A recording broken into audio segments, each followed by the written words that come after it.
Welcome, everybody, to a very special edition of Tom is Talking. Today, Tom is talking about Zack Snyder's cut of the Justice League, or Snyder League, as I like to call it. Joining me today, we have Mr. Roy, the real Lex Luthor, up there, and we have that Rod Godfrey joining me, who is correct. So, what we have today is a situation where a film that is much too long and 4 years too late has divided the world of fandom. There is a component of folks who praise Zack Snyder's latest Vomitus Mass as a masterpiece, and there are other people who are right. So, I am facing off. I'm gonna put the two teammates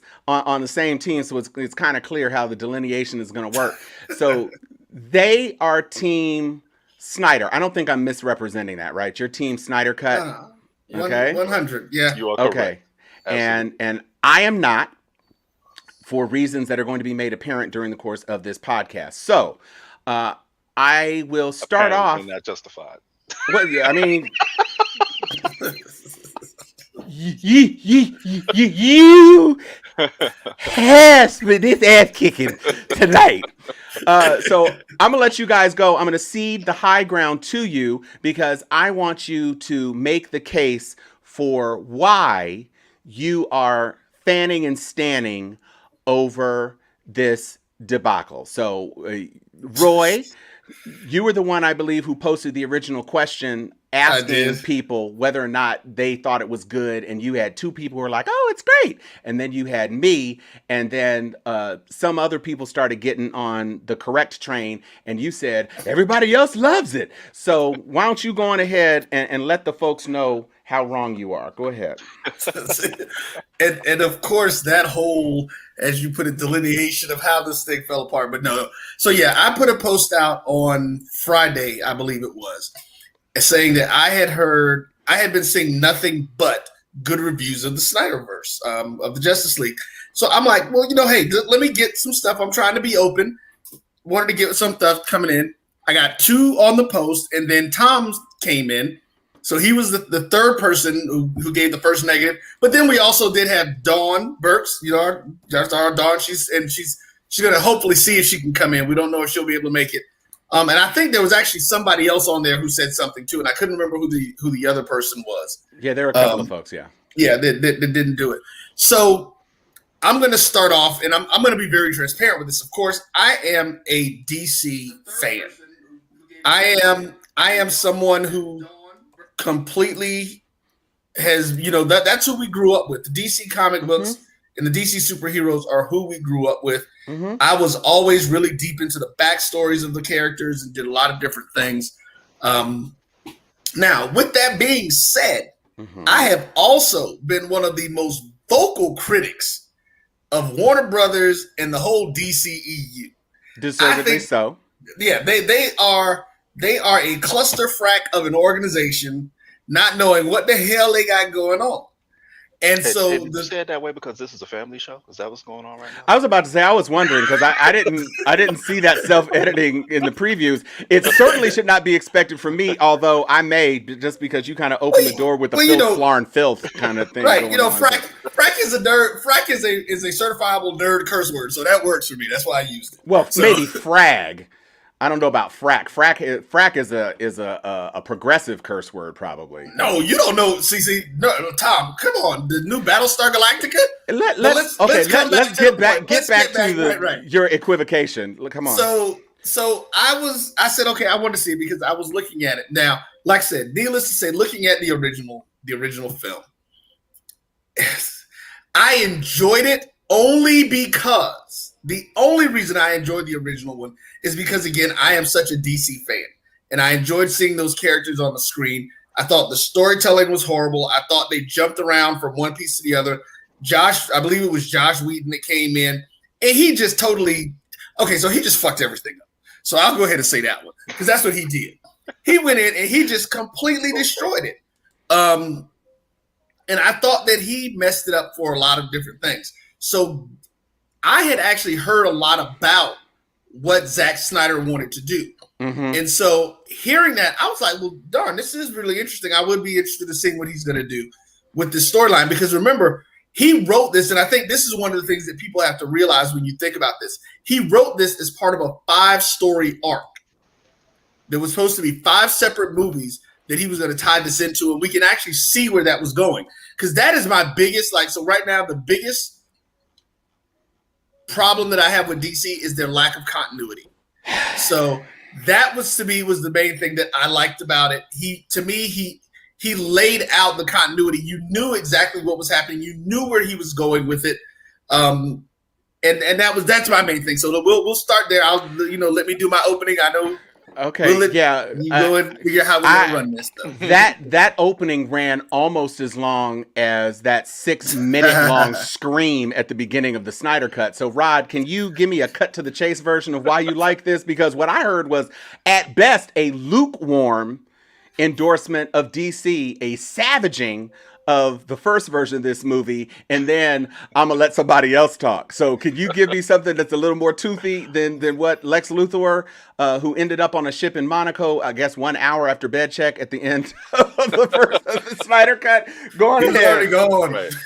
Okay, so first off, I just want to say that I actually walked in both worlds of DC and Marvel.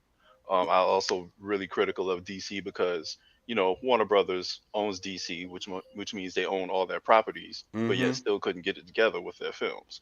Right. Whereas Marvel didn't own all their properties, but was still able to create the MCU. Mm-hmm. So with that being said, this film is, as Roy said earlier, this was kind of like what it was supposed to be. I still feel 4 hours is too long. I'll grant that. It says 4 hours is way too long to tell that story. However, since only 10 minutes of extra or new footage was cut for the Snyder Cut, that means everything else had already been previously shot, and horrible decisions were made by Joss Whedon, the person who took over once Zack had to leave. And so that ended up making the original theatrical release a butchered mess.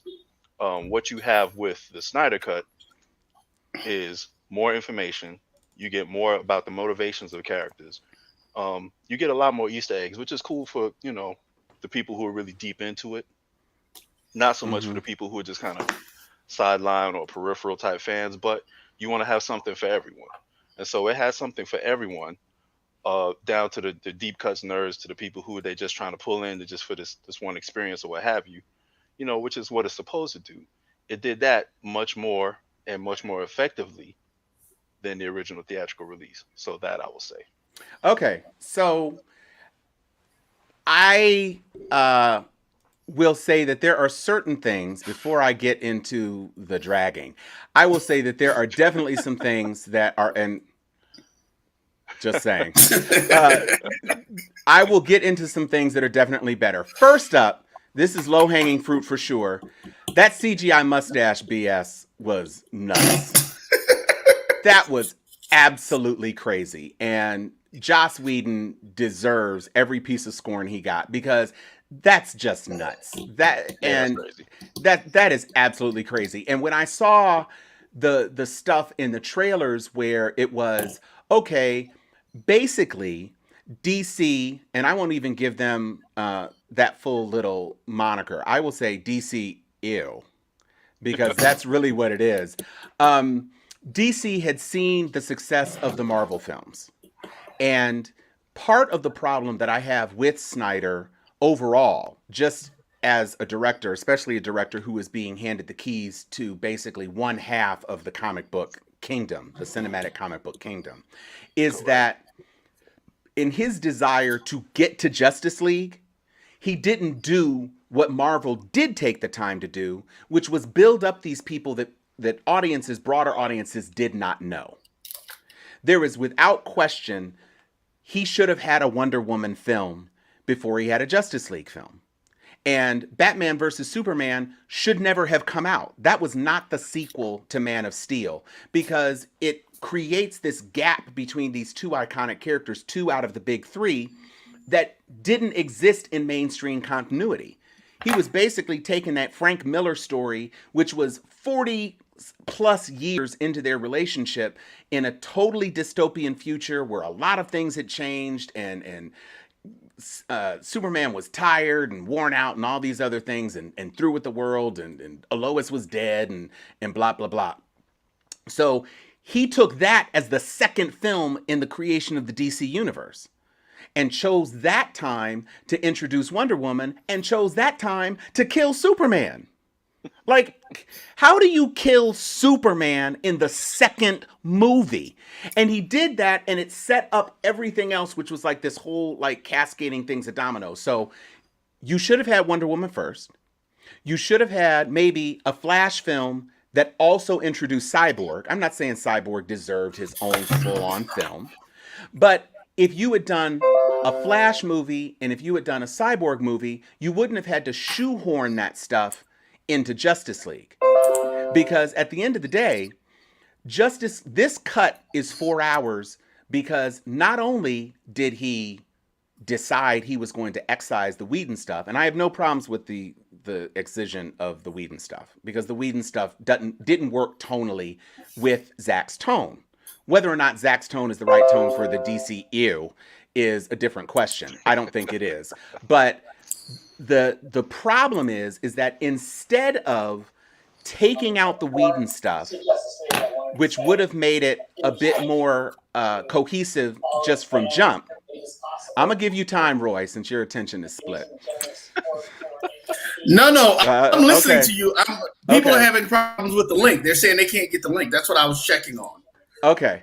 So what you have is a situation where instead of fixing the Whedon problems, taking out the bad CGI, making Steppenwolf more impressive, and here's an example of the difference between Steppenwolf in 2017 and Steppenwolf in 2021. Steppenwolf definitely looks much more like a badass. 2017 Steppenwolf looked like David Thewlis as Ares, and 2021 Steppenwolf looks like a physically imposing thing, albeit he kind of looks to me a little bit more like the Destroyer in Thor.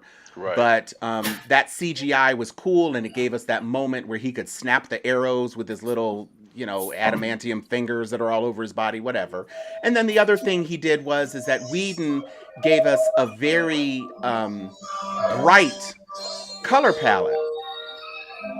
And I don't know who's watching another show or whatever, but why don't you go on mute for a second? Because that's a lot.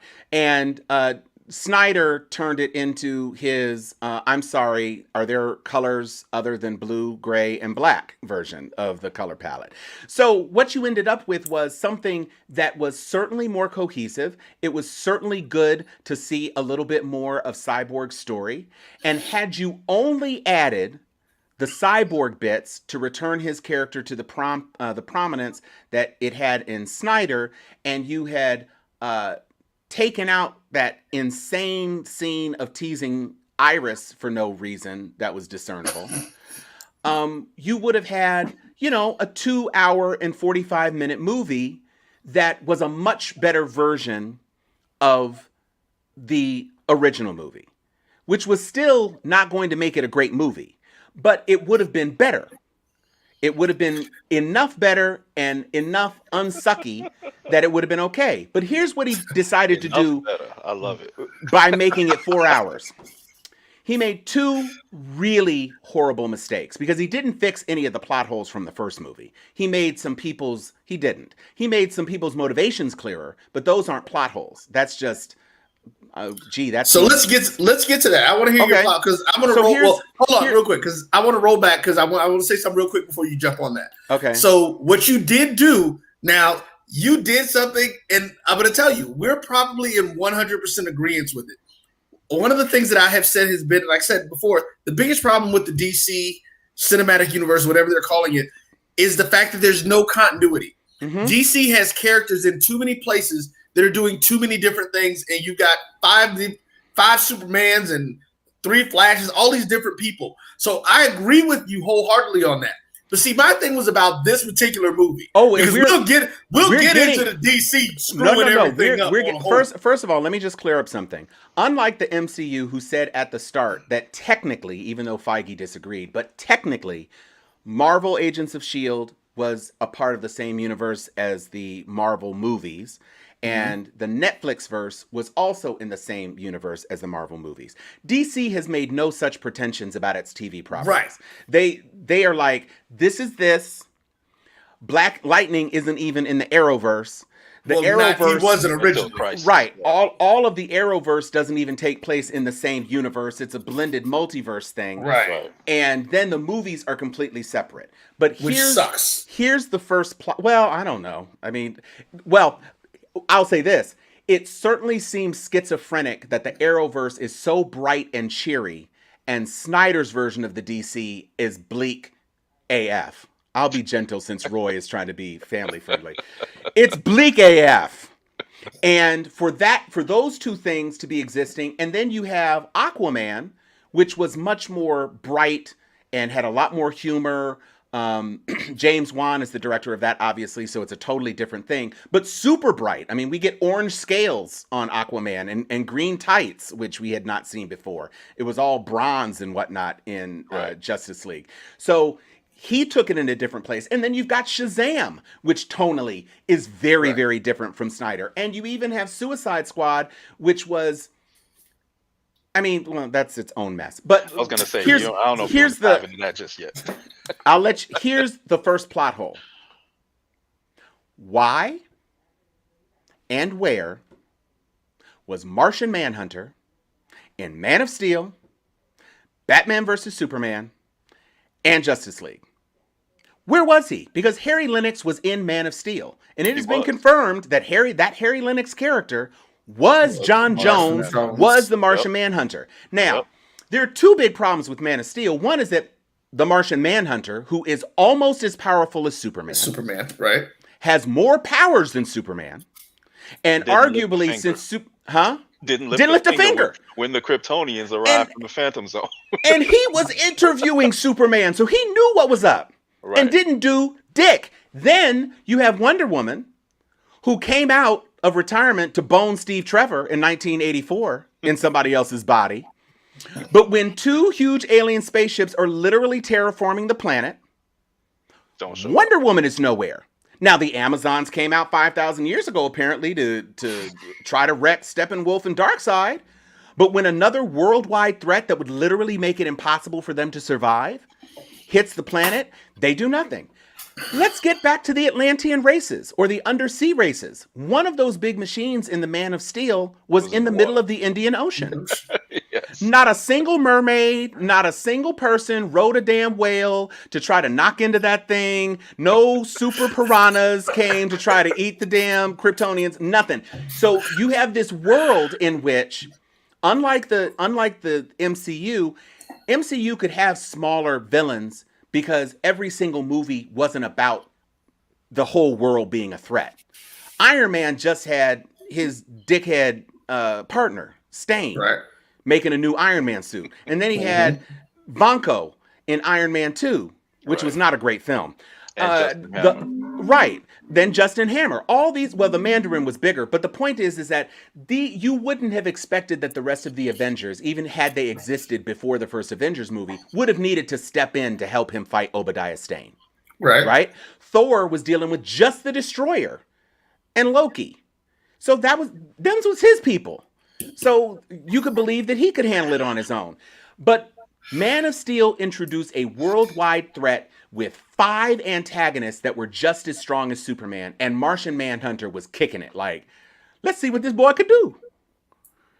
And that makes no sense. That's a huge plot hole. And what you did with Justice League, because we didn't know he was Martian Manhunter before, you could have credibly said, if Harry Lennix's character had been killed in Justice League or had been injured in Justice League, you could say that Martian Manhunter came and took over his body.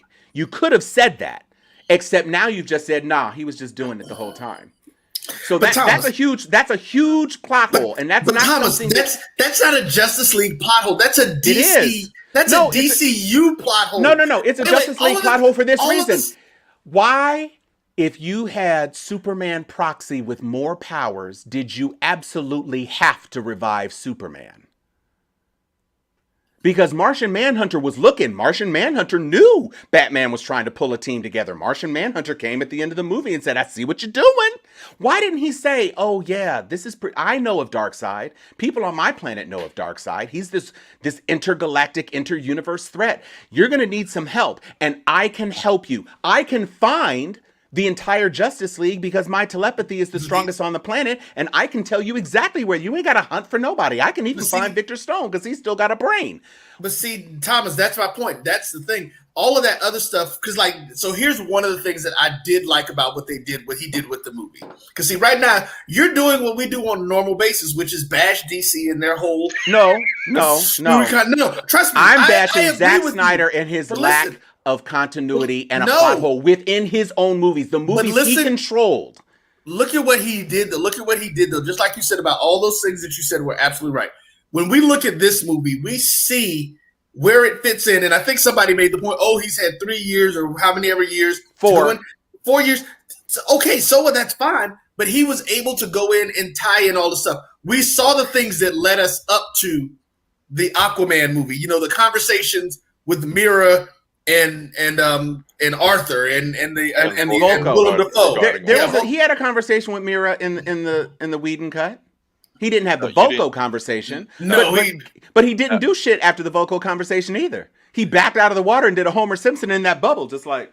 Yeah, but that's what I mean. It didn't change anything. Right. You know, this is the point. It set the tone for the Aquaman film because you get a chance to hear about what's going on in Atlantis. So he hear did about that. His brother Orm, and who ends up being Ocean Master. So in that respect, but Orm wasn't in this movie, and Aquaman came out 2 years ago, so he didn't actually set up nothing. Because the movie didn't. Hold on, man. Aquaman made $1 billion without Snyder cut. $1 billion plus dollars. You're right, but Tom, just like, and I think Rob was about to say the same thing I'll say. Remember, this was the movie we were supposed to get 4 years ago. Yeah, I get. Yeah, uh-huh. And 4 hours. 4 hours, which DC did not approve, would never have been released theatrically because you can't release a 4-hour movie in the movie theater. They would have done it was originally supposed to be 2. You could not release the first 2 hours of this movie as a movie and expect anybody was coming back for part 2. Because there was no Superman. You had nothing that happened other than Victor Stone is a football player who somehow in a car crash lost 80% of his body in a car crash.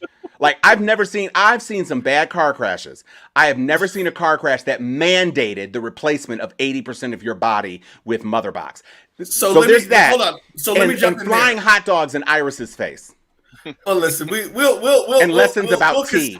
Okay, I will concede the Flash stuff. Yeah, that was stupid. I'll concede the Flash stuff. I've always said that they do way too much.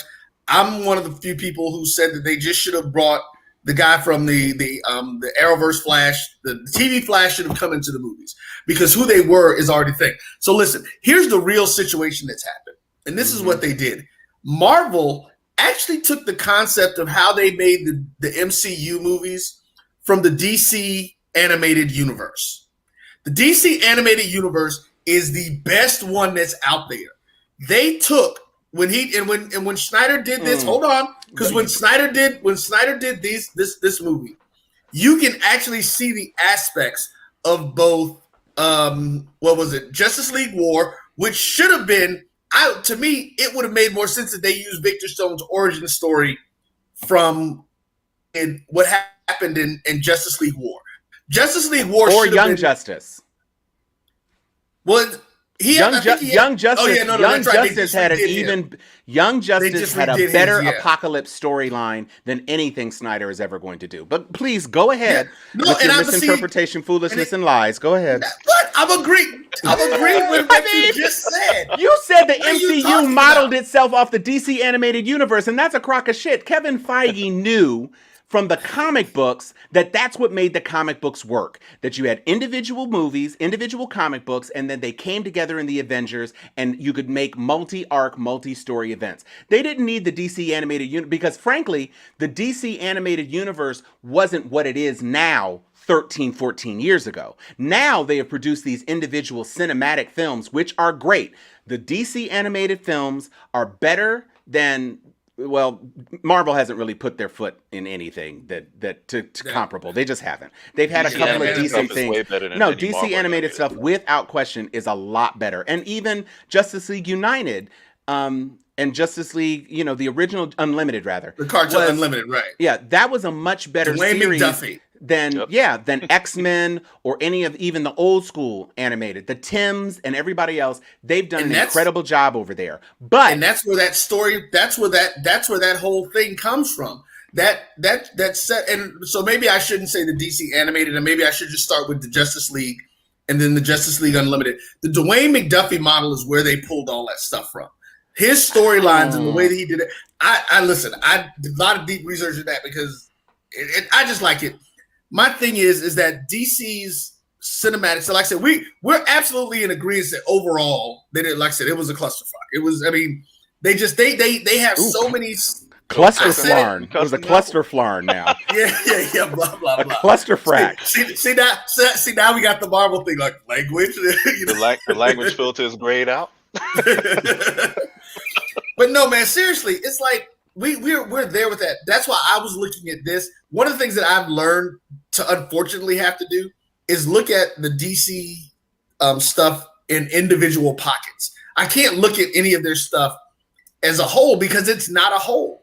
It's not even, they don't even have they can't even use it as say, oh, it's the multiverse thing. No, I mean, they would have done a much better job had they not fallen. And I was really surprised considering who they had working on it. They had Jeff Johns working on it, who was one of DC's best writers. He's done a lot of good job in different comics.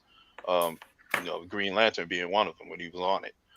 They fell into the trap of kind of taking stuff that they thought was cool from little bits and pieces from different parts of the comics, and then just kind of smashing them together into this one film and saying people are going to love it because all this stuff is cool, but it's out of continuity and it doesn't quite make sense. It doesn't quite mesh, but because they think it's, it was a cool moment from the comics, let's recreate it on film and people are going to be happy.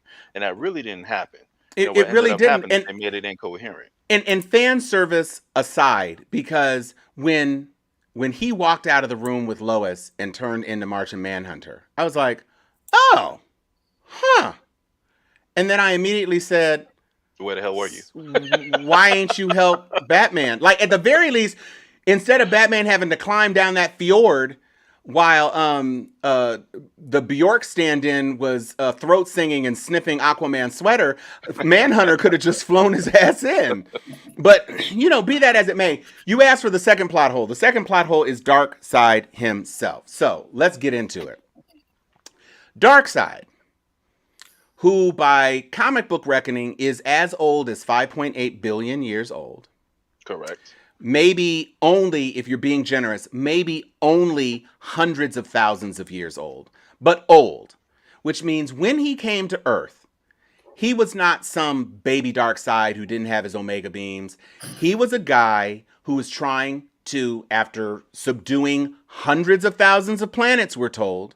Correct. Hundreds of thousands, facing off against, yes, some old gods of the world, but one imagines there were other superpowered beings on other planets that put up some stiff competition.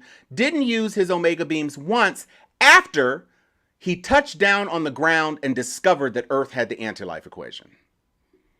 And then that kind of messed me up too. He did not come back, didn't even look at Earth for 5,000 years. Clark ain't even come to Earth but 36 years ago.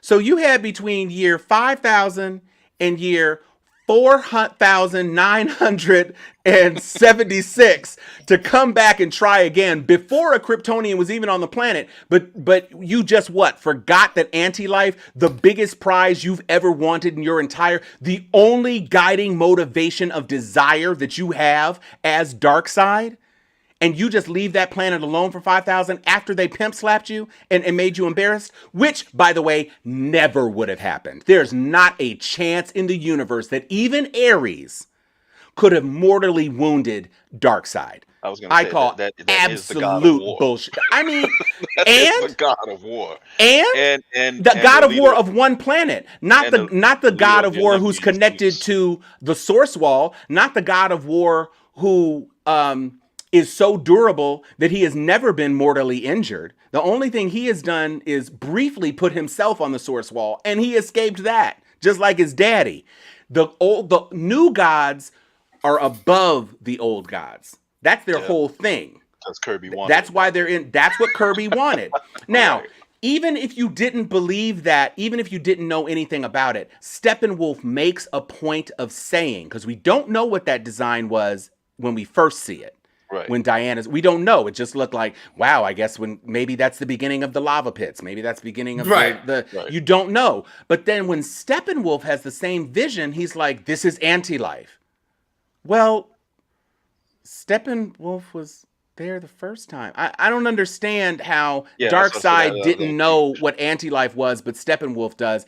Not to mention the fact you do realize in the DC universe that Earth is basically Darkseid's most famous, his most repeat target.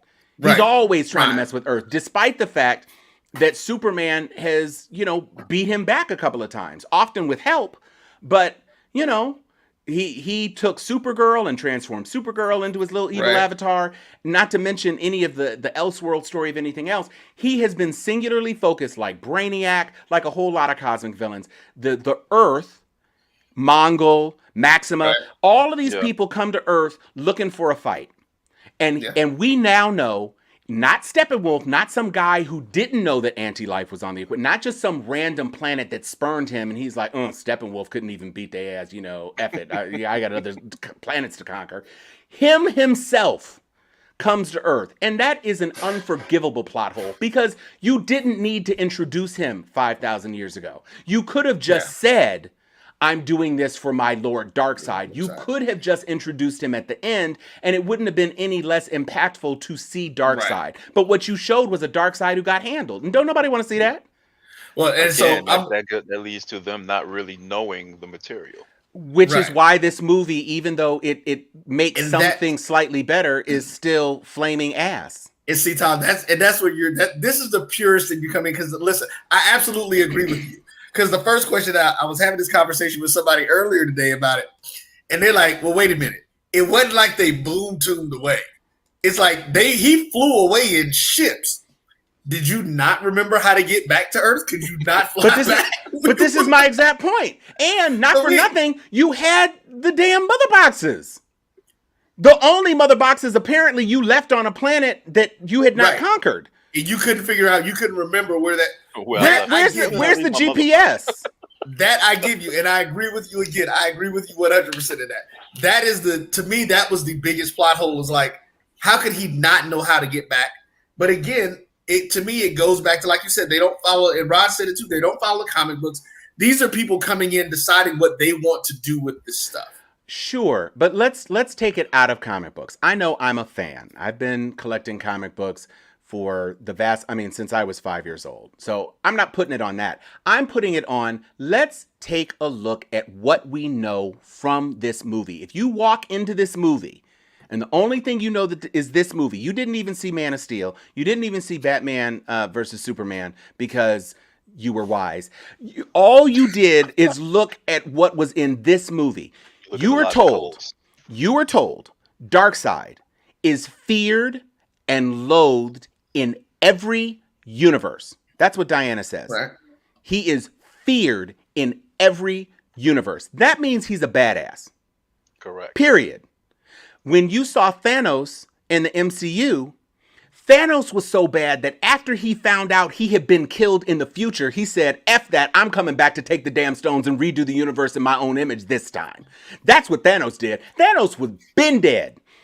And even after he was dead, he came back and said, I'm not going to die. I'm alive now, and I'm going to use this technology to go back and steal the stones that they've already gathered. And then at first, I'm going to blow up Tony Stark's whole Avengers compound. That's what he did. Yeah.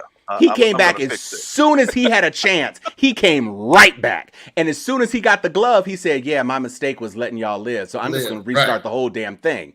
That's what he did. Meanwhile, Darkseid, who is supposed to be this indomitable badass, who we show he's got Omega beams at the end, right?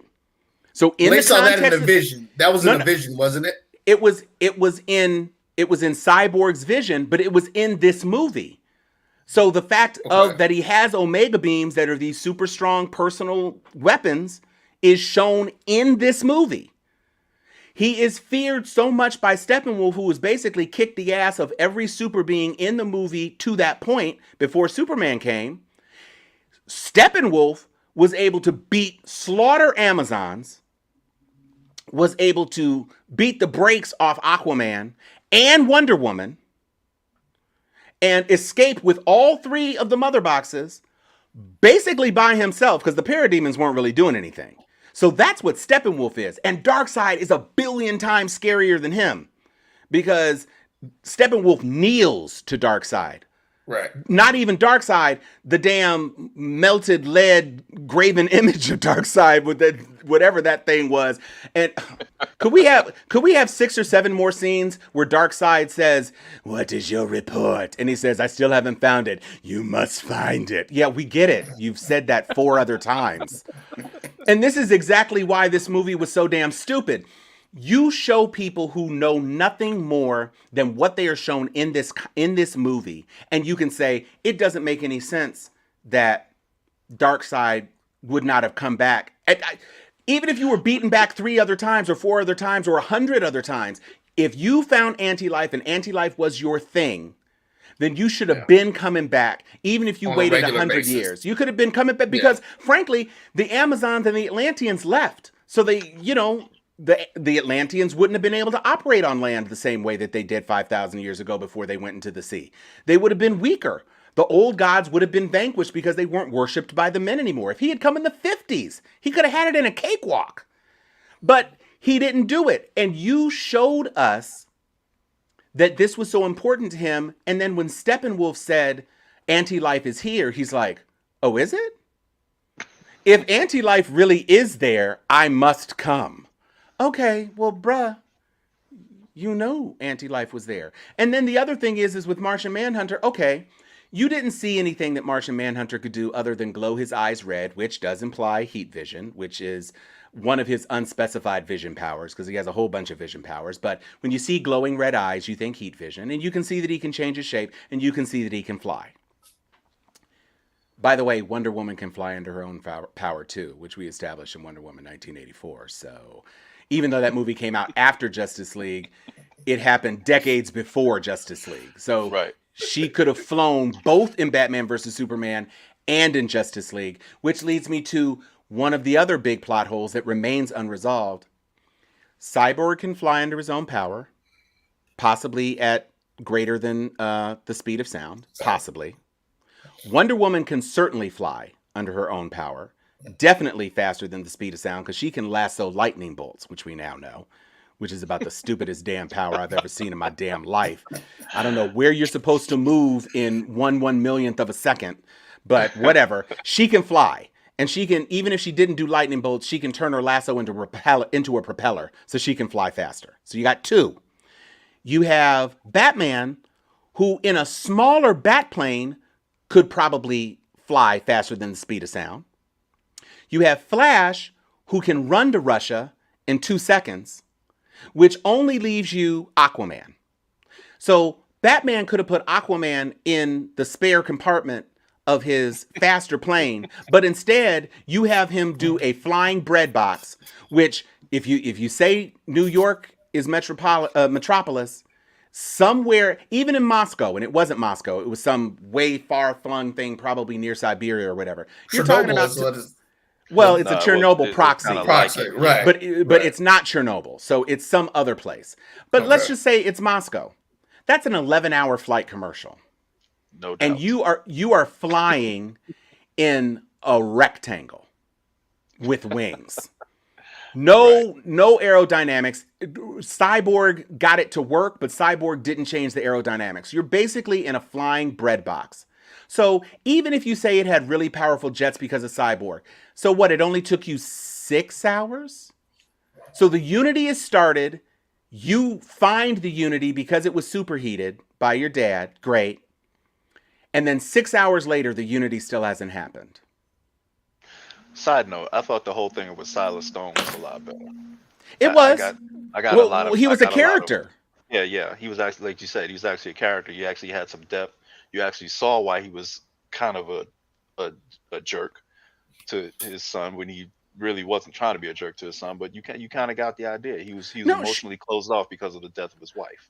And well, no, he was already closed off before because his mom right, said, and you then know, really he's busy, closed blah off, blah yeah. blah. But yeah, Right. but the other thing is that you close the book on Silas at the end of the first cut. Silas and Cyborg were on a path to reconciliation.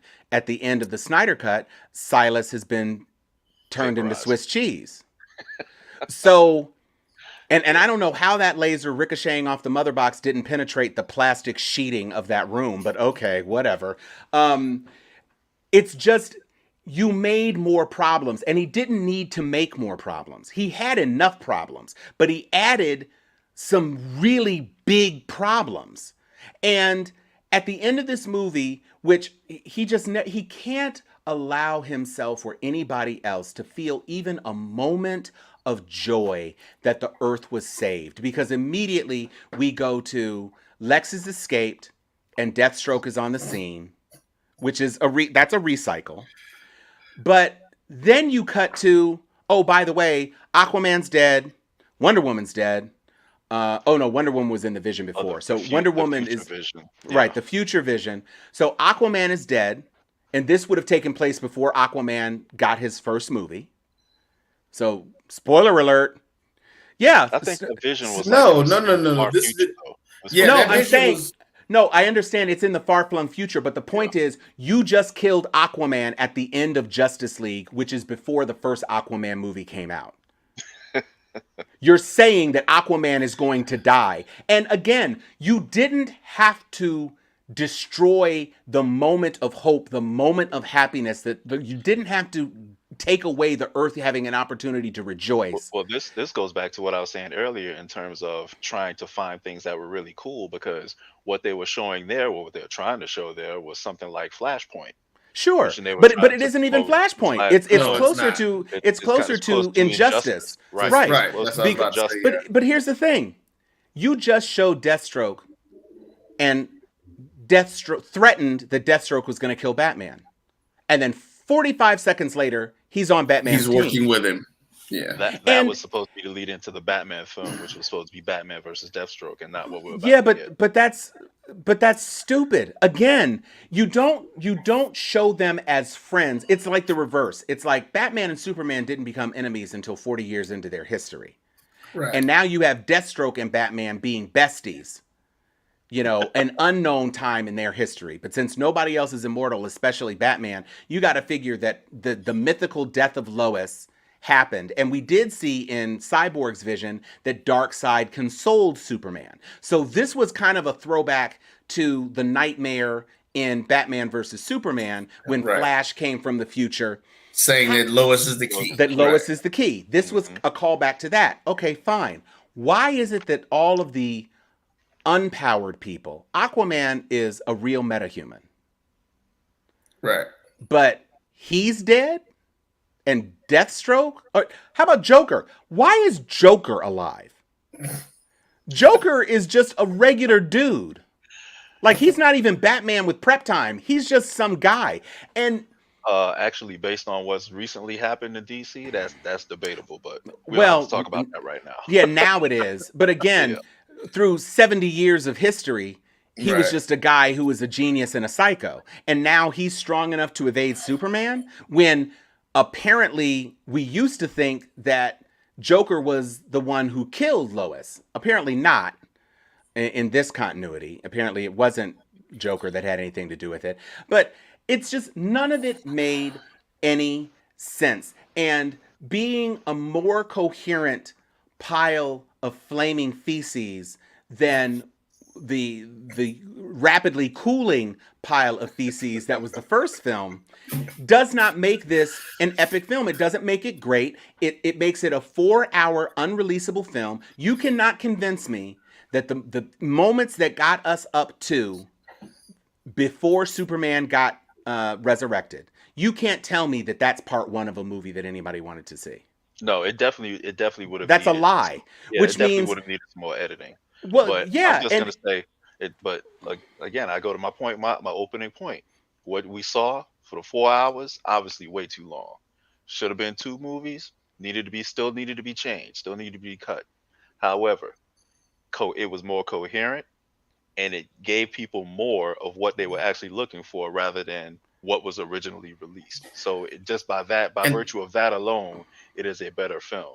Now I will concede to you the point about it being still crap, but it's a better version of it. see, listen, I'm out. Like you said, I'm gonna give you because the two plot holes, Those and two, th- those this plot is holes are this, horrible. this this is where right. I'm gonna give that to you. I agree with you, and I think that is a function of okay. It's after the fact. I really can't fix because it ultimately, he did not have to do. That was the one thing that they didn't have to do. I don't think that they could have left in the original one from the original one is that it was Steppenwolf that came back before. mm-hmm. That honestly would have made more sense. And like you said, all you do, even if you introduce Darkseid in the visions moving forward, you don't bring him to the point where he's like, oh, you don't have him 5,000 years ago.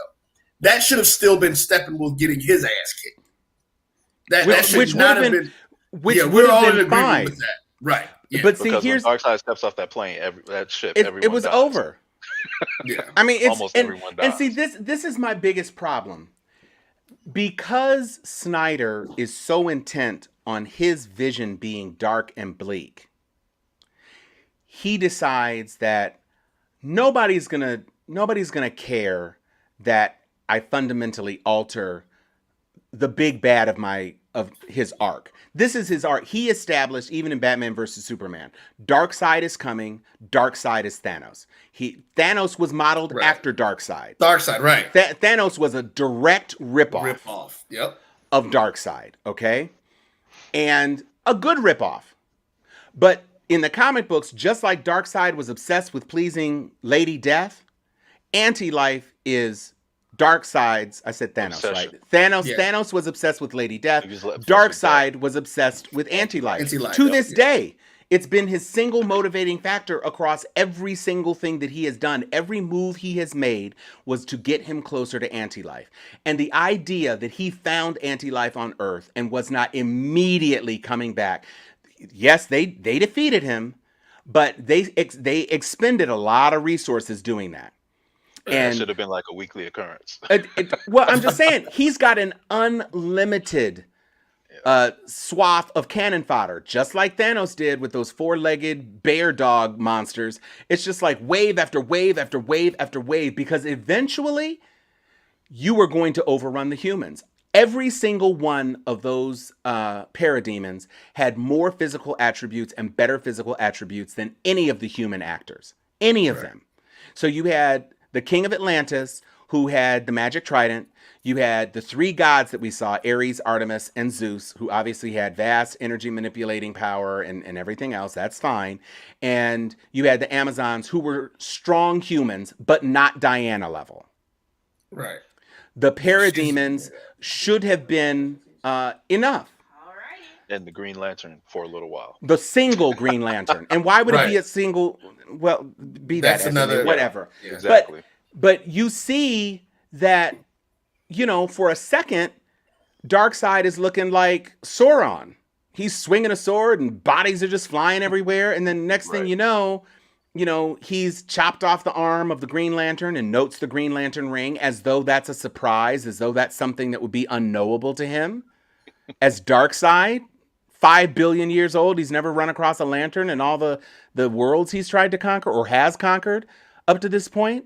So that was an odd expression for him to make. Is what's that little green floating thing? I don't know what that is. And then so yeah, he gets softened up a little bit. But let's be clear: Zeus's lightning does not injure him. His staffy thing, his axe or whatever, was absorbing Zeus's thunderbolt. It was just Ares that made it through. And if you tell me that was not reminiscent of Thor using Stormbreaker to hit Thanos, I mean, come on. Yeah, absolutely. Come on. Yeah. It was so derivative and so obvious. There is just people who praise this film as being better. There's an argument to be made that it's better. I'm not arguing that it's not better. The cost of it being better is that it is worse in other ways. The cost of it being better is that it's worse. In terms of continuity and making in terms of continuity, in terms of length, in terms of adding plot holes, in terms of when you tease a character like Martian Manhunter and don't use him, that's horrible. That's just as bad as doing what you did to Cyborg, especially when Martian Manhunter was one of the founding members of the Justice League. Right. Yep. And you called the movie Justice League and you only got 6 and you needed 7 and 7 was in the damn movie. Correct. Yeah. And then you try to say it's all dark and you've got the little J and the L stylized NFL logo with the star in the middle. Like, I mean. Now, I'm going to say this. I actually don't mind the darker version of what they're doing with DC. I like some of that being more adult centered. I will say that. So I actually enjoy the dark stuff. To me, that's something that started with Christopher Nolan when he did his Batman trilogy. Yeah, that was not Batman though. That's another show, Tom. It is another show, except that the greatest detective in the world couldn't figure out that his money was being hijacked and immediately reversed that the next day. Are you kidding me? You're just gonna limp off into your abandoned mansion because Bane took your money? If you don't sit your entire gravelly voice ass down with that bullshit. And I was gonna say that the Batman or the Dark Knight Rises to me was the worst of those 3 movies because by a lot. There were multiple. Did you talk about plot holes? But again, to me, it's what happens with the DC properties is that they're letting look great. I'm going to take this, that, and the other and mash it all together, and right. Hopefully it'll make sense. It's unearned. Yeah, and you end up with foolishness and ridiculousness. They would have been better off. That's the challenge. They would have been better off because Zack Snyder is really good doing things shot for shot. So when he did 300, almost shot for shot from the Frank Miller graphic novel. Right. I mean, he had a lot of it. Right. When he did Watchmen, it was almost shot for shot.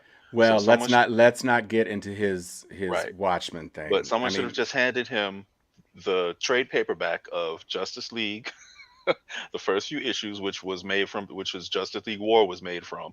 Just give him the first plot line with the Jim Lee art and say, do that. And make that the Justice League film. Which is what I've been saying for years, but okay. But you know what? His problem is that he doesn't like anything unless it's deconstructed. And he didn't want to tell a story where, for instance, Green Lantern, who apparently he was told he couldn't use thanks to Ryan Reynolds and that abomination of a film. But he didn't. That was the perfect time to use them too. But he couldn't off the planet. But he couldn't have a story where there was that amount of humor, where Green Lantern comes in and says, "I'll take care of him," and then he gets slapped. I mean, I thought that was one of the funniest parts of that movie because it was hilarious. But he didn't want that slapstick unless it was the Flash. And which never made any sense to me. When we had a 30-second shot of Flash gazing longingly at a flagellating hot dog in front of Iris's mouth, and then he grabs said hot dog and tucks it in his pocket, smiling, only to feed it to puppies later. I didn't know what he was doing with that hot dog, frankly. And then he said, "Oh, I just happened to carry meat snacks with me." And I was like, "So that's what you pulled from that? You saved Iris." Her car, which had just started, and I hat tip to Tawala Sharp who made this point. Her car had just started. She had not developed enough momentum Speed for that nurse, car to flip 17 car lengths away in the thing. And plus, if you're Flash, you couldn't have saved the sister her car. You couldn't have just like grabbed that car and put it back on the ground so that she had a ride. And then you just dipped. You completely dipped out. Not to mention, you didn't even vibrate through the glass. You specifically pointed your finger at the glass and broke the hell out of it. So now the little puppy lady, she got to worry about replacing her glass window. You ain't got no shoes on no more. You're sitting in puppies. About to say the shoes you got meat exploded. snakes. I mean, it's just like he does that, which is complete humor. Flash was obviously the one nod he gave to humor and having something light. Right. Yeah, and that's I'm a snack hole. I'm a snack hole. Really? In this movie, you don't get to say snack hole. You don't get to do it. You don't get to say, I need friends. You don't get to do that in this movie. Because you decided you were going to make it dark. And by the way, Superman did not have a cape in the black suit. And the black suit did have a rationale. The black suit was because he needed the extra solar energy. Right, absorb solar energy. But he was doing plenty fine, just bare-chested coming out of the damn thing because he whooped everybody's ass. He completely whooped everybody's ass coming out of that thing. So he didn't need anything. He just needed to chill with Lois, fly to Smallville, and you know what? Dude, you were a complete dick for not picking up your mom on the way. You made your mama drive from New York to Kansas. And how many days did that take? While the world Metropolis is that is in the TV show. That is in the TV show. There are no farms. Kansas. There are no farms in New York, and Metropolis is not in Kansas. Metropolis is New York. Outside of Kansas. They made it seem like Metropolis and Gotham are like right next to each other too. But that's because they are basically historically they're different boroughs. New Jersey. Well, Gotham is supposed to be New Jersey. It's New Jersey / maybe the Bronx / maybe Brooklyn or whatever. It's the dirty, nasty borough. Basically, hey man, watch it. I'm just telling you, that's Metropolis is Manhattan from Brooklyn, and BK. Yeah. Okay, listen. I will say this: for y'all to be Team Snyder, you have congratulated me on every point I have made. And have not offered any evidence as to why this movie is a masterpiece. Masterpiece was the question. Wait, Tom, hold on. Nobody said it's a masterpiece. Nobody said it was a masterpiece. Okay. I liked it. No. People are entitled to like. People are entitled to like whatever they want, but that does not make this a good film. There's nothing about this film, just even from the content of what is in the film, much less if you know anything about the comic books at all. There is nothing in here that makes it a worthy contribution to any overarching cinematic universe. Plus which, notwithstanding the fact that Warner Brothers is apparently supposedly contemplating giving Snyder the reins to do the sequel or whatever. That's what I've been hearing the complete opposite. Okay, so I missed that. Well, I'm just saying that was something.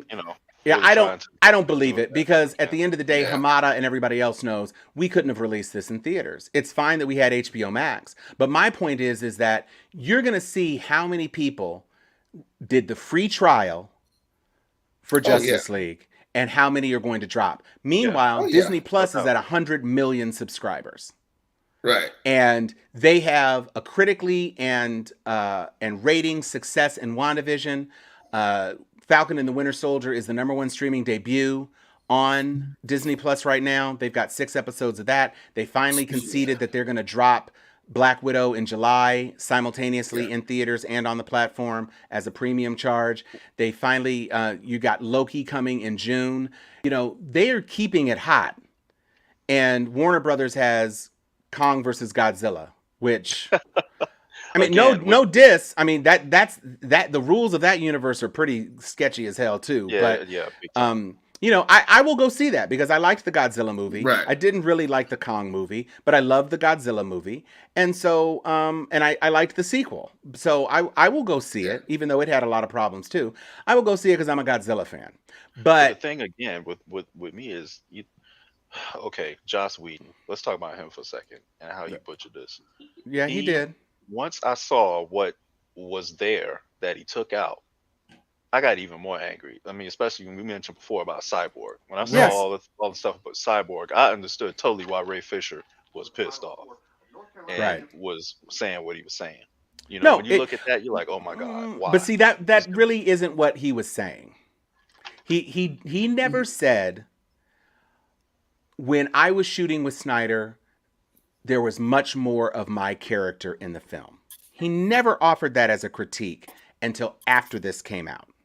And he knew it was coming out. He made all these things about Joss Whedon being a dick, and other people have co-signed that he's a dick. But he never said Cyborg was a central character. And when I saw how Joss Whedon had cut my character down, it enraged me because I was supposed to have my own movie, and they made me a nonsense character and a character that didn't really have much to do in this movie. yeah, when actually his His powers character was subtracted central. greatly. No, absolutely. Yeah, And that's the one thing I will give this. If he had just added, and let's be clear, it was no more than 10 minutes of added Cyborg footage. right. If he had taken out all of the Whedon stuff of the Russian families living All of that could in have the, gone. I mean, God, I'm sorry. As soon as you see a big devil shell go across the nuclear reactor, it's time to pick up sticks. I don't give a damn. You don't Did stay that? there But for I don't weeks. remember that happening in the Joss Whedon version. Oh no, it did. He had Yeah, no, that was the only big, one it was in. He had the big tendrils. No, he had the big tendrils growing up in the Because protective they went zone through and the all that. house. Yeah, they went through the house. It was and poking stuff. through the roads and everything. So, Okay. and that was at least several days because he didn't have all of the boxes at once. It took him a Right. while to get the boxes. So it was much better. All of that stuff with those families, you already took out the race between Superman and Flash. You already did all of this stuff. You very easily could have replaced all of that BS with the Cyborg stuff and still kept the movie at a manageable length. You did not need to add the Flash stuff. Flash had enough of a backstory in the first cut. The only thing you really added was the hot dog scene and an overlong scene with his dad. Well, you get He got his foot in the door. Really? Yeah, you get an explanation and you get a little glimpse of what happens when he does break the time barrier. So No, that part is fine. Although Yeah. it's derivative, it's literally turning back time like they did in Superman 1. But, you don't want to see everybody die, obviously. Nobody wants to see the Earth turned into a lava pit. So you got to end the movie some way. You could have added that. It was absolutely ridiculous that a parademon was able to shoot the Flash moving at near light speed. correct. Right. That was stupid. I don't know how that's supposed to work. But if you had not added Darkseid, if you had kept Steppenwolf as the main antagonist, Right. new CGI Steppenwolf, and you had only added Darkseid in the boom tube at the end, it wouldn't have been so bad because you wouldn't have had the anti-life equation shown earlier in the movie. You would only have anti-life in a vision, which means Darkseid wouldn't know the anti-life was there, which means when Darkseid comes out of the boom tube, it hasn't even been confirmed that anti-life is there. It's just that Steppenwolf is a failure again. Yeah, him finding out about the anti-life equation should have been like a mid-credit scene at the end. At the end. Yeah. You could have left it out of the continuity. It could have, because until Steppenwolf dies, it would have just been Steppenwolf failed me again. And then Desaad or a parademon, maybe Desaad is torturing a parademon out of the boom tube or whatever, and he says, "Master, look," and he shows a projection from the thing. Because that's what the parademon, whatever. You could have invented some BS as to why the parademon knew or whatever. Or you could have tortured, you could have regrown Steppenwolf's body for Steppenwolf to say, "But Master, anti-life is there." Or he could have said it, after his head is chopped off, so we can't say it at the end. The point is that you could have done that as an after-credit sequence, not dealt with Nightmare again. The movie still would have been 2 hours, 40 minutes long. You could have released it in theaters then. Correct. And That's why I you said I talk, was at 240, 245. Have been yeah, you could have done that. You could have easily had this movie tight and workable without the added plot holes. No Martian Manhunter, no Dark Side until the very end as a tease, and you would have had a completely serviceable film that still had the plot holes, some of the stupidity, but that stupidity you can wash away with, yeah, but you do realize there's a metal guy who's a robot who can hack any computer in the world. I mean, you don't have to keep everything completely, realistic because it's a superhero movie.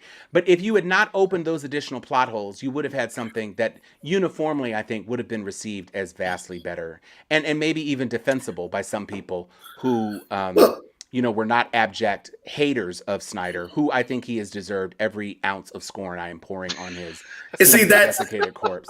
the other I part don't of it. I don't hate him. I just think he's misguided. Right, exactly. And I think that's Joss the Whedon difference I in was okay with until I found out this other stuff came up, and now I'm thinking, oh, okay, he's kind of a dick. But is Zack Snyder the guy? You're the big fan, Roy. You're the big DC fan. Is Zack Snyder the guy you want having your beloved characters? Because I watched Linda Carter as Wonder Woman. right. Down, down, down, down, down, down, down, down, down, down, down, down, down, down. I watched Batman reruns, and I didn't want that Batman. I'm fine with the Dark Knight. The Dark Knight's cool. Yeah. But when you see Wonder Woman, iconic, bright, hope, badass chick running in heels, whatever, and not that Gal Gadot isn't, she's okay, she's fine. Yeah. She's not meaty. Not at all. That's putting it nicely. Right. Before Gina Carano lost her complete ass mind, I would, That's what I wanted to be. she could have been. I don't know if I wanted her for Wonder Woman, but she definitely could have been one of them Amazons. Oh yeah, absolutely. She could have been Artemis. She could have been one of them. I actually think the woman, the actor who played Deja Thorne in John Carter of Mars, I thought she would have been a good Wonder Woman. She was very good and athletic in the John Carter movie, which is a bit underrated. Yeah, she was a good choice. But we have what we have until he added her literally causing millions of dollars of damage to that museum and threatening the lives of the poor cops who were down there that got showered with that debris. She didn't need to use her cuffs to deal with a single terrorist when she could have just unarmed him or broken his wrists or whatever. You basically blew a guy to smithereens in front of some children. So here's that was kind of extreme. I'm not gonna lie. It was cool looking visually, but it just didn't make sense. Right. I'm with Rob. Amazon. She's a warrior. So, when someone's endangering kids. But she didn't even do that for the other 12 terrorists in the room. She literally did what she should have done, which is just throw them against the wall. She was not protecting those kids. Well, I mean, no, she beat the hell out of them. I'm not. No, when you get thrown against a wall that hard, you have a fatal head injury. I'm not saying I have a problem with her killing people. I have a problem with her blowing someone to pieces in front of children. Yeah, and destroying the British Museum or whatever it was. And endangering people on the street with the debris. Exactly. To answer your it's question, at least a couple of cops got hit with that shit. To answer your question, I'd have to agree with Rod on this. Yes, I would like to see. I wouldn't have a problem with him taking the reins over, but he needs to be directed. He needs to be like, you know what, dude, we need you to stay closer to the source material. Don't do whatever because that, to me, that's the problem, and that's the problem with DC with their overall situation. They let people take too many liberties. Because so here's one of the things that we do know that's happening both in Marvel and in DC that people have to remember and they have to deal with. These comic books were created at a time when this country was lily white, men were dominant, and so all this stuff. So that's why you have very few women. That's why the women that you do have are usually scantily dressed and all that kind of stuff. And all of the characters the majority of the characters were primarily white men.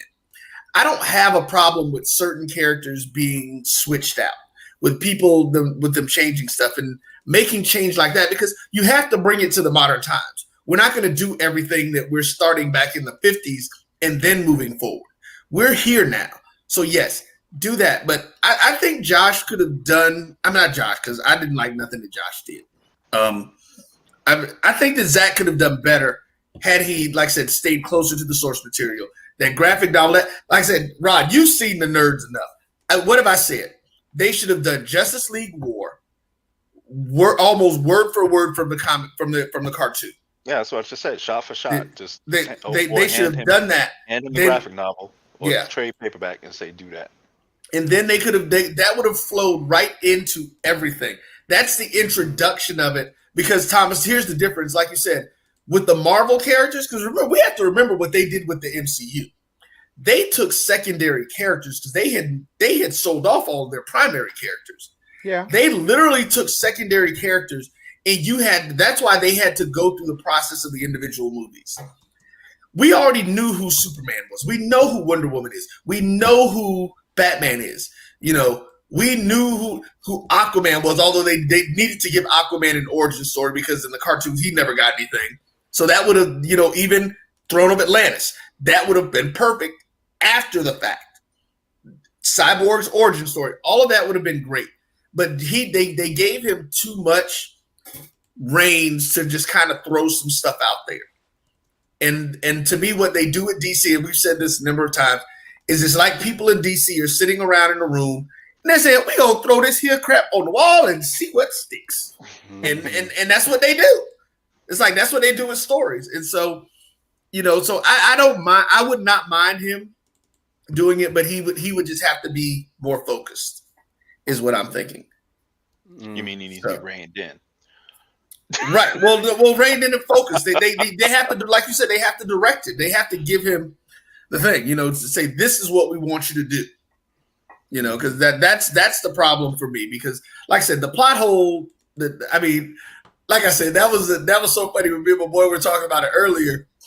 We were like, dude, and then at the end of the movie, he's like, gather the Armada, we will get it the old ways. Oh, so now you know how to get back to Earth. Okay, But see, this is exactly why the notion of somebody controlling Zack Snyder is not possible. Zack Snyder wasn't trying to be controlled. Zack Snyder wasn't stunning you people. Zack Snyder wanted to do what Zack Snyder wanted to do because deconstruction is what he is all about. Everything with him is, I don't want Wonder Woman to be a figure of hope. I don't want Patty Jenkins' Wonder Woman. I want my Wonder Woman. I want Killer Wonder Woman.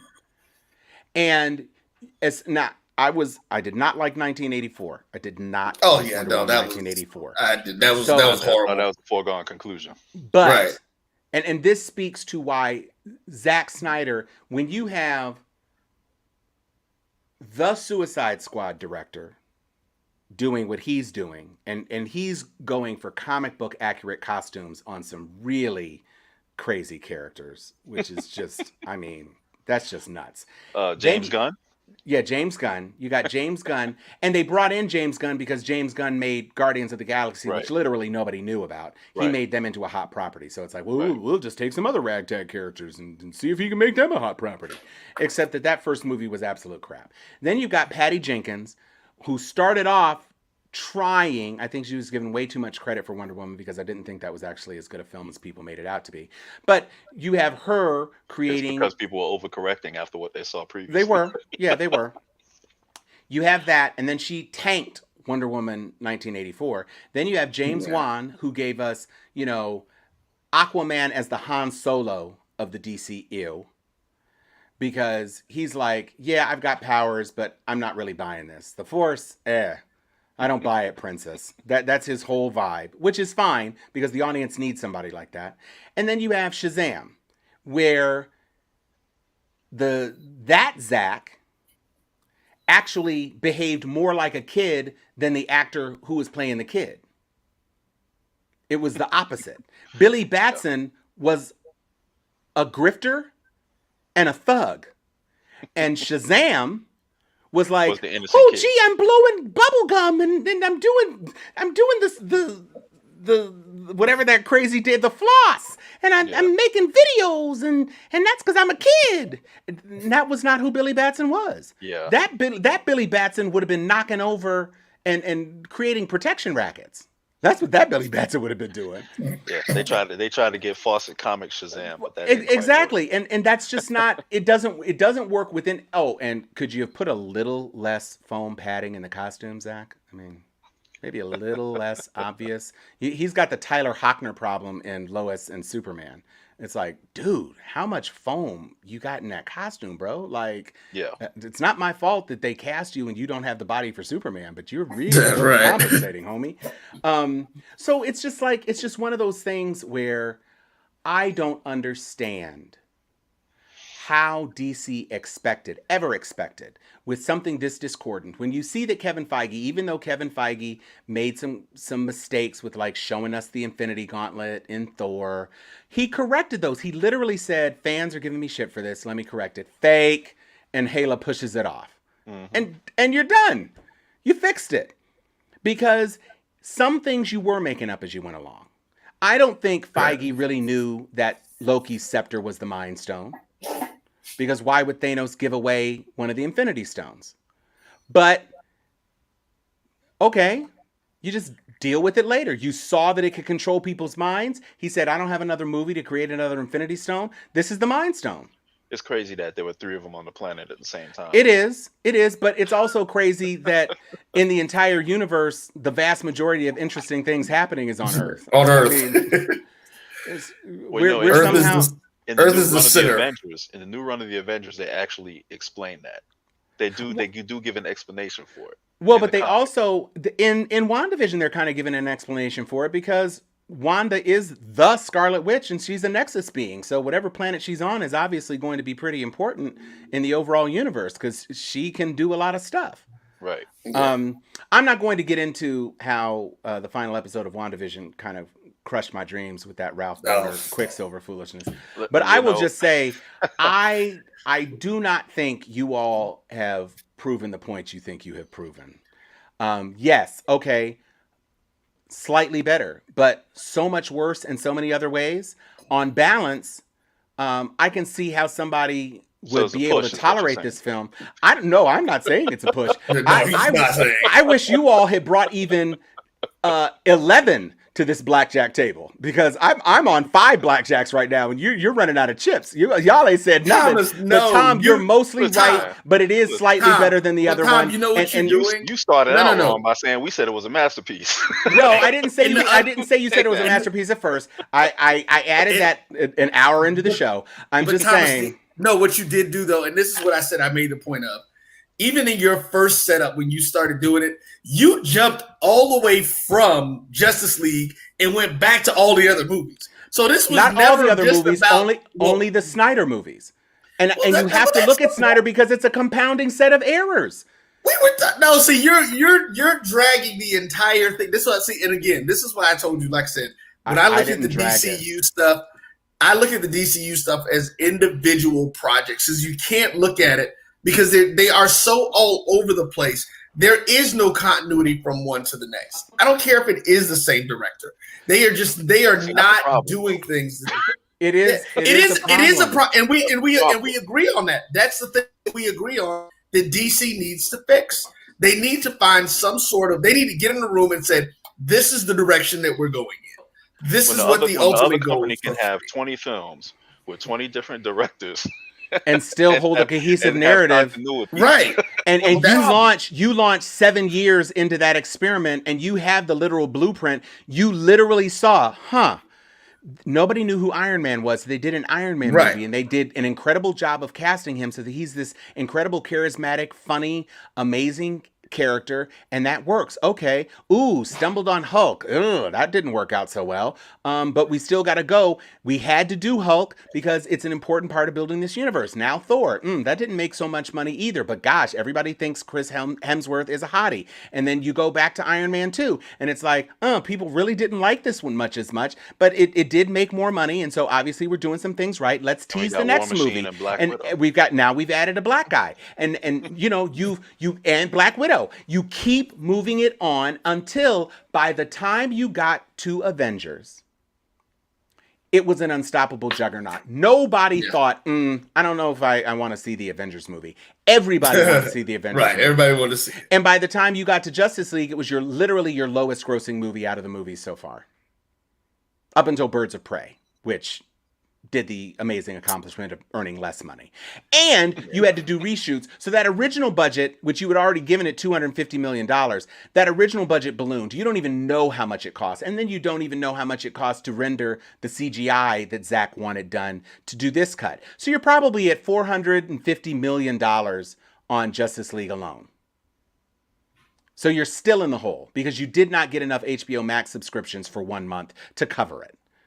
So you haven't really done anything except show that Zack Snyder, and this is why it is a problem. You keep saying it's not a problem because you use the same actors. The Snyder movies are the only actual connected elements of this entire universe. So you can't get away from them.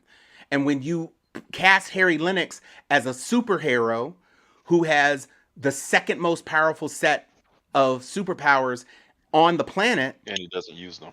and he doesn't use them ever except to fool Lois to get Lois to pick up a cappuccino to go back to work at Starbucks. That's not good. And you have to talk about that because Snyder is the problem. There are other directors who are not beholden to Snyder's dark vision. And Patty Jenkins, even though she royally effed up 84, she did a serviceable job on Wonder Woman. It wasn't and James Wan, I think, did a good job on Aquaman. I enjoyed Aquaman. I like seeing that the Black Manta is the guy. That actor deserves everything. He was great in Watchmen. He deserves all the business he's going to be getting. That's great. So you have some things that worked. I did not like Shazam. Basically, Aquaman and maybe the first Wonder Woman are the things that kind of stand out to me as possible. I didn't completely dislike Man of Steel until he killed Zod. But in retrospect, they made it so much worse by saying that Wonder Woman was around. If you had just kept Wonder Woman in Themyscira, Right. she didn't do anything, or Steve Trevor dying And then kept she her out of returned the to world. Themyscira. After he died, she returned. After to he Themyscira. died, she returned, and so they were prevented from the gods from interfering in these whatevers. But that's the continuity. You've never addressed that, but. It's his continuity. You keep trying to say No, that it's but some Thomas, DC thing. It's his not continuity. You just talked about two movies that he did not have control. Well, no, because you How said did he not have control over? He had control over Man of Steel and Batman versus Superman. But I'm talking about Wonder Woman and But and even in Wonder Woman, I'm not blaming him for that. I am blaming him for, in his own set of movies, he set up unsolvable knots of plot holes and continuity problems. Because Wonder Woman was alive and on the planet in Batman versus Superman. We don't know why and where she was, but apparently she was taking commercial flights. So was John Jones. And so was John Jones. John Jones was interviewing people at private bases. You did that. You did that. And you turned the world's greatest detective into a person who got fooled by an industrialist with a floppy haircut. Batman didn't realize he was getting played.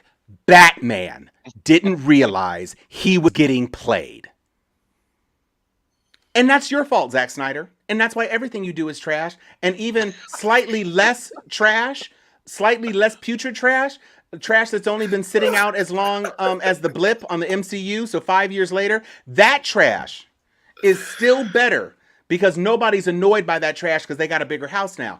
You, my friend, have created a burning dumpster fire of trash in a hurricane that is still on fire in Russia. And that's all. We ain't got nothing else to say. It has been great. Tom just wanted to just you are definitely a Zack Snyder hater. No. I am a realist who realizes that Hack Snyder has no business around anybody's comic book movies, and didn't do a good job with Watchmen. And I actually, you know what? I was cool with Sucker Punch. 300. No, Sucker Punch. I was fine with Sucker Punch because that was his own thing. No, it was. Because Okay. here's the thing about Zack Snyder. Zack Snyder can direct anybody's music video he wants. But he is not about narrative on a feature. He is very stylized. He has great visuals. He uses CGI to great effect. You know, all of that. I don't take any of that away from him as a craftsman of visual stuff. He can put together images.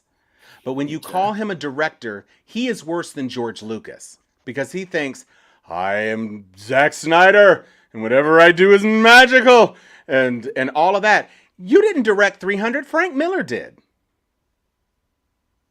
Well, then he needs to get. I mean, he should have gotten co-directing credit. Robert Rodriguez tried to do it, and they wouldn't let him do it. The directing guild wouldn't let him do it. But, you know, Robert Rodriguez did the same thing, but he managed to craft a movie in Sin City that actually felt like the source material. Right. It was very close to the source material.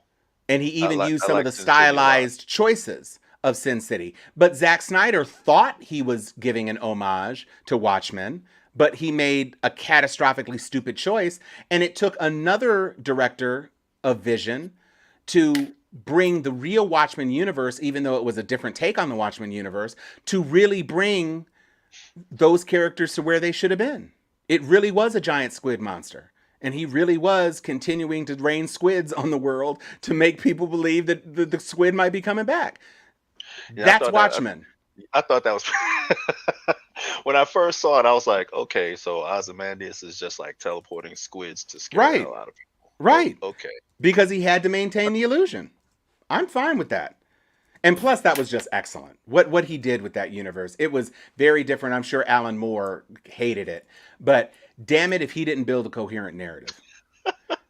That show was the bomb. Yeah, you talking about the one that was on Netflix? He did what I didn't. No, it wasn't Netflix. It was that was on HBO. HBO. Oh, okay. Yeah, I didn't think he'd be able to kind of bolt on something after. I did not either. Transpired, but he did it. He did it a lot better than those comic books did. Yeah, yeah. The comic books were pretty much just like pre main story prequels with involving the different characters. Right. So I know Tom was wrapping up because I didn't think we would be on this long listening to him. But Right. he is like so hilarious. I mean, I'm just saying, fellas. We never said it was like a great movie. We were definitely comparing it to the original one, and it was what to me it was head and shoulders above. You're about to have me pull a screen grab from your post. No, hold on. I said it. I still, again, Tom. I never got it, but I said I like it. Wait, Derek Jackson. You just hold on 1 second. I enjoyed the movie. Wow. I still liked it. I didn't say it was great, but I still enjoyed it. I thought it was head and shoulders better than the original one.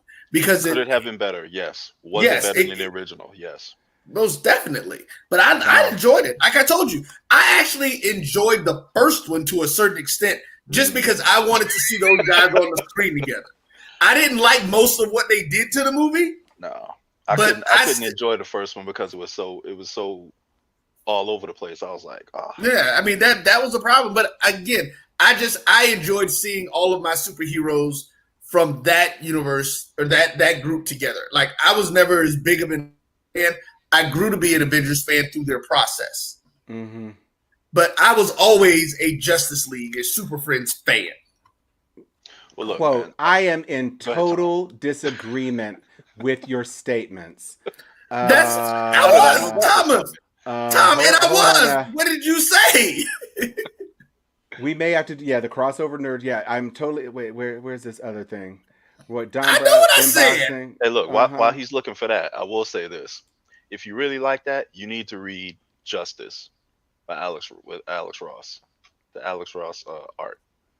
Oh, Justice is awesome. Who are you saying? To Roy. He's telling that to me. Yeah. Oh, okay. Did you read Kingdom Come? I did. No, not you, Roy. Did you read no. Kingdom Come? See, that to me that's where Snyder is. Kingdom Come is a story, and they have animated. I've heard the name. Yeah, Kingdom Come is a storyline that I think Snyder Probably would been cool with. embrace. Yeah, because it is darker. It is set in a different time. Shazam. Well, I won't spoil it for you. You should read Kingdom Come. Okay. There's a character who's very much very Magog, Yeah. and there's a nuclear explosion and a Holocaust and all this other stuff, and Superman is not the same character he is in Dark Knight Returns, but he's an aged, bitter kind of Superman. He's not, hopeful Superman. And Wonder Okay. Woman, she's a lot older. She's a lot thicker. Yeah. Alex Ross knows how to draw a Wonder Woman now. She got some yams now. Uh, but Kingdom Come is definitely worth a read. And Okay. um, he's an outstanding artist, and you could use his storyboards to actually craft a very good cinematic film that Snyder, I'm sure, would embrace. But he went for Miller, and he doesn't understand Miller at all. He just does not understand Miller's take, Miller and Miller's he Miller's work is so far left of what had been done previously, and hmm people look at that and think that's like the main thing. They think that's right. the main way Batman is, and that was a departure from It what Batman was. He's was. he's 30 years older. That's the whole Right. point. He can't compete. Not that he ever could physically, but he is at the end of his rope, Which is why Right. he's using big ass which is tank. why he's using kryptonite, which is why he's got the things that he knows he can't compete with Superman on a physical level, but he's got what he's got because he's got the kryptonite to take Superman down a couple of pegs. It's just that's not where you start Superman and Batman. It just isn't. And when you look Yeah. at every other DC animated feature, they are on opposite sides.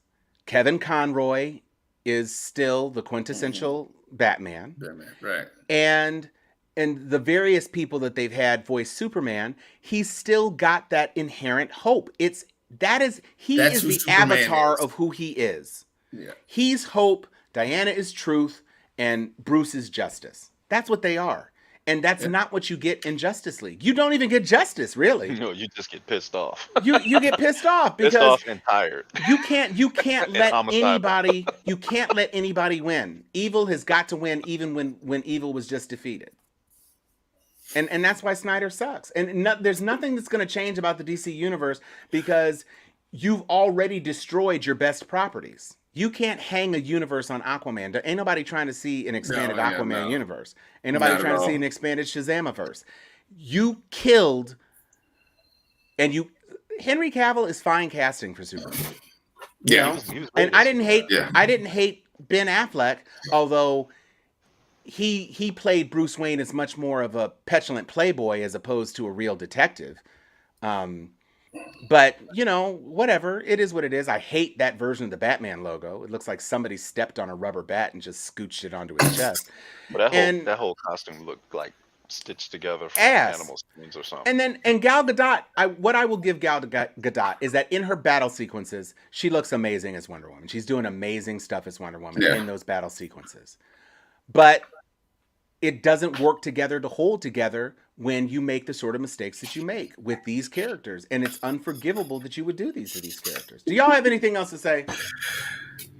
Everybody has to realize that not everybody reads is in depth as Thomas is and Rod are, and some of us can still enjoy some of these things without wanting to cut the man's genitals and necks apart because he completely left your Okay. flaws. Everybody who saw this movie has eyes. That's all I have to say. Rod, Yes, sir. what you got for me, man, as we close this out? Because I must Hey, say, I thought it was going to be, I thought y'all was going to be, well, actually, I didn't think y'all was going to be bringing any heat because there is no heat to be brought for this, except the radiant heat coming off of the dumpster fire. But going ahead, close us out, Rod. I'm going to give you the last word, probably, on this well, fiasco. it depends on it depends on how you feel about what I say next. But True. Yup. You absolutely got that one right. honestly, like I said, well, first off, I was thanks for having me on. I appreciate it. Doing a great job with your show. Now, as far as the films are concerned, like I said before, um, in terms of doing it for the DC fans, the deep cuts fans, it did a little bit better of a job. It gave Cyborg some justice, which I'm cool with. Overall, plot holes, continuity, style. Still leave something to be desired. However, it was light years ahead of what was originally released. Ooh. And to continue your analogy, this was premium poop as opposed to non-premium. Okay, so Definitely uh, a better film. the best we can come up with is that this is the Whedonverse was the poop that you sit in after you vomit on yourself in Mardi Gras, and the Snyder cut is poop that you're able to get into a toilet. So It's agreed. it's the one that unclogs you after Yeah, you it's defecate. it's what you had packed up after before you ate greens at Thanksgiving, and then you had to run to the bathroom and you say, "Oh, that is so much better than the turbulence I had in my intestine before I released this from my body." Got it. Okay, fair Tom, point.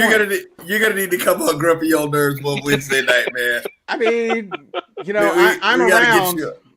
Wednesday nights 8. It's 8:30 Eastern, so it's around the same time. We'll talk. We'll talk. Okay. All right, brothers. Thank All you right, so man. much. It has been my pleasure to take these gentlemen to a place that I didn't know that they thought they were going to be. But What that the is hell did you just because say? Tom is talking, and what Tom is talking about is Snyder League. And with that, I'm going to let y'all go. Peace and good night, peoples. Deuces.